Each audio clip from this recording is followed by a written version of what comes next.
Hello friend, आज के इस वीडियो में बात करने वाला हूँ बिटूर का जो डोर ड्राइव आता है इको प्लस, जो बिटूर के हेडर में इनसाइड ही बिल्ट होता है। जो हेडर के अंदर इनसाइड ही मोटर, जिस हेडर के अंदर जो डोर ड्राइव, दो तरह का डोर ड्राइव होता है, एक तो माउंटिंग होता है ऊपर, एक इनबिल्ट होता है। तो इनबिल्ट के अंदर ये बात करें तो इसी में डोर ड्राइव बिल्ट होता है और यहाँ मोटर इसकी पोजीशन से खड़ा लगा रहता है और उसके बाद एक ट्रांसफार्मर लगा होता है।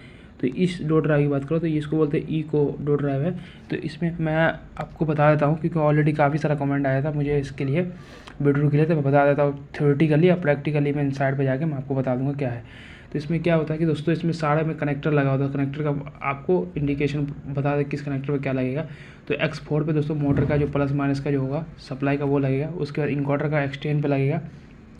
उसके बाद दोस्तों इसमें एक ये होता है कि अगर फुल डोर क्लोज हो जाता है ना तो उसको एक इंडिकेशन मिलता है, उसको रेफरेंस स्विच बोलते हैं। इस मैग्नेट लगा होता है और एक स्विच लगा होता है। जब फुल क्लोज हो जाता है तो ये स्विच मैग्नेट के पास आ जाता है, तो ये NC बन जाता है।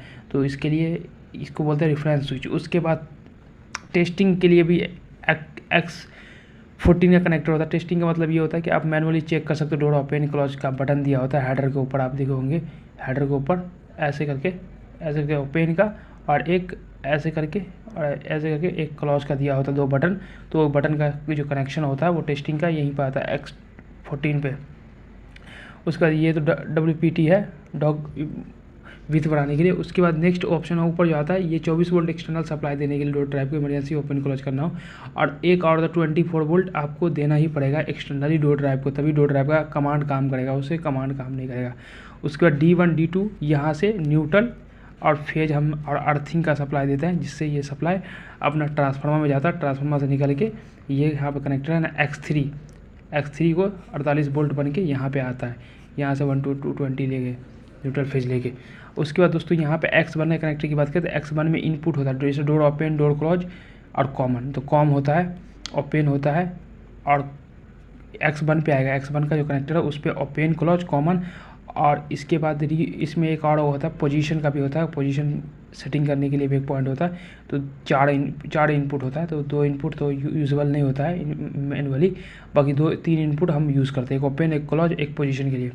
उसके बाद X2 होता है आउटपुट पॉइंट्स होता है। आउटपुट का मतलब ये होता है कि अगर आपको DOL चाहिए, डोर ओपन लिमिट, या DCL चाहिए, डोर क्लोज लिमिट, तो आप यहाँ से ले सकते हो। तो 1 वाला जो होता है कॉमन NONC। तो ये 1 रिले हो गया, रिले R1 का रिले हो गया आपको ओपन का, दूसरा हो गया क्लोज का, और आपको तीसरा हो जाता है री ओपन। जब फोर्स लगाती है, जब डोर क्लोज करने की कोशिश करते तब भी उसको कोई फोर्स बन रहा है तो उसके लिए एक होता है। और एक होता है इसमें पोजीशन के लिए, अगर पोजीशन से अगर अप डाउन हो जाती है तो ये एक्टिव हो जाता है पोजीशन। जैसे आपको 700 पे ओपन करना है, 700 से अगर उसको 800 या 600 पे ही कुछ लिमिटेशन आ रहा है तो आपको ये रिले एक्टिव हो जाता है। तो इसमें 4 रिले है। तो फर्स्ट तो ओपन, क्लोज, और सेकेंड हो जाता है अपना इसके लिए री ओपन फोर्सिंग होता है। जैसे आप डोर बंद हो रहा है तब भी ट्राई लोग उसको दबा प्रेस कर रहे हैं, बंद होने नहीं दे रहे हैं, तो उस टाइम में ये आता है। क्योंकि इसमें क्या होता है, लिमिट हाइवेटेशन का ये एरर देगी, चलेगी लिफ्ट मगर एक एरर छोड़ देगी, जिससे कि लिफ्ट में कोई फंस रहा है वैसा एक कमांड छोड़ देगा, जिससे आपको, क्योंकि कोनी की लिफ्ट होती है, कोनी जितनी भी कोनी की बात करें तो कोनी में जितनी भी डोर सिस्टम होता है सब में विटूर का ही लगा होता है डोर ड्राइव, कि विटूर का हेडर ही लगा होता है। ये इलास्टिक मैंने काफ़ी लॉन्ग इलास्टिक होता है। अब उसकी बात करें तो इसमें दोस्तों, इसकी मोटी बात करें तो इसके अंदर एक रेफरेंस स्विच होता है। रेफरेंस स्विच जो लगा होता है एक रीड स्विच की तरह होता है, और एक मैग्नेट होता है। जब इस मैग्नेट पे आता है तो ये NC, ये आपस में NC बन जाता है। और उसके बाद दोस्तों इसमें एक स्विच होता है, उस स्विच को प्रेस करके आप इसको लर्नर दे सकते हो। लर्निंग भी करता है, ये ओपन करता है और फिर क्लोज करता है, करके लर्निंग लेता है। अगर door open close proper learning लेके कर लेगी तो फिर ये ओपन क्लोज आपको प्रॉपर कर देगा। नहीं कर रही है, अगर रेफरेंस उसका दिक्कत आ रहा है तो ये। उसके बाद दोस्तों एक चीज़ और इम्पोर्टेंट बता देता हूँ कि इसमें क्या होता है कि सारा जो है ना, जो भी इनपुट आउटपुट है सबका इंडिकेशन होता है।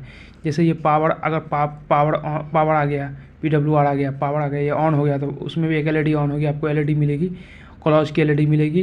अगर उसमें कोई फॉल्ट आ रहा है तो फॉल्ट की LED मिलेगी, रेफरेंस स्विच की LED मिलेगी, सबकी LED उसमें अवेलेबल होता है, उस डोर उसमें अवेलेबल है। मैं प्रैक्टिकली जब साइड पे जाऊंगा तो आपको ये चीज़ शो कराऊंगा, बाकी मैं बता दे रहा हूँ जिससे आपको वहाँ पे कन्फ्यूजन ना हो। इस वीडियो में आपको इस वीडियो को लास्ट तक वॉच करिएगा तभी समझ में आएगा। बाकी मैं उस प्रैक्टिकल वीडियो में आपको समझा दूंगा कि कौन कौन से LED होता है, जो LED इंडिकेशन भी करता है कि डोर ओपन कमांड है, डोर क्लोज कमांड है, door open limit close limit, अपना जो है डोर ड्राइव ऑन है या ऑफ है। और डोर ड्राइव ऑन ऑफ है उसके बाद कमांड लेने के लिए आपको 24 वोल्ट का प्लस माइनस एक्सटर्नली देना पड़ेगा, तभी कमांड लेगी है, तो ओपन क्लोज का कमांड नहीं लेगी है। और दोस्तों ये भी मैं आपको साइड पे जाऊँगा इस दिन, तो उस दिन मैं प्रैक्टिकली, क्योंकि मैं कई वीडियो बना चुका हूँ, मेरे उसमें ये सब थ्योरेटिकल नहीं सिर्फ प्रैक्टिकल बनाया, तो उससे समझ में नहीं आया, तो इसलिए मैं थ्योरेटिकल बता के आपको बता दूँ कि इससे आपको काफ़ी समझ में आएगा।